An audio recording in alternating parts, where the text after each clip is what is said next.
Pozdrav i dobrodošli na kanal Zdrava hrana.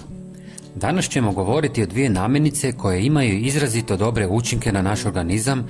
Svi ih imate doma, a radi se o kombinaciji češnjaka i limuna, koje donose brojne dobrobiti za zdravlje našeg organizma.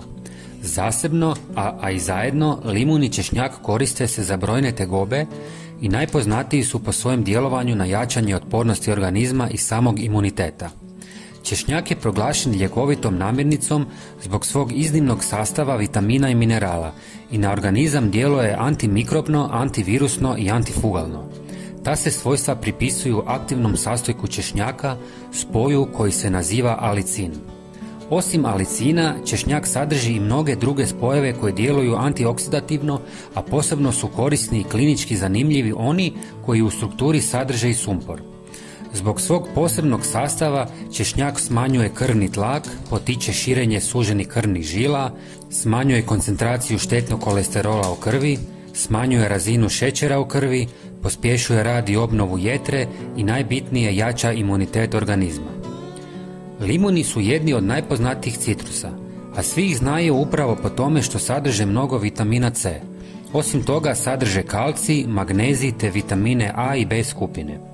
Limuni mogu pomoći kod održavanja normalnih vrijednosti krvnog tlaka, podupiranja sinteze kolagena, povećavanja apsorpcije željeza, podupiranja imuniteta i zaštite stanica od oštećenja uzrokovanih slobodnim radikalima. Kombinacija češnjaka i limuna će pomoći kod raznih infekcija i upalnih stanja u organizmu, stoga su odlično rješenje kod sezonskih prehlada i gripe. Kako napraviti napitak od češnjaka i limuna? Potrebni su vam 15 češnjeva češnjaka, 3 oguljena limuna i 1 litra vode.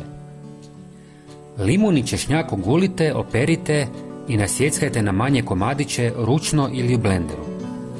Dodajte usitnjen češnjak i limun u 1 litru vode, pustite da voda zavrije te kuhajte još nekih 10 minuta.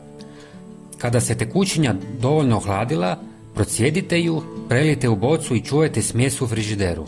Svaki dan popijte pola deci i tako 3 tjedna i zatim napravite pauzu od 7 dana. Do slušanja, pozdrav!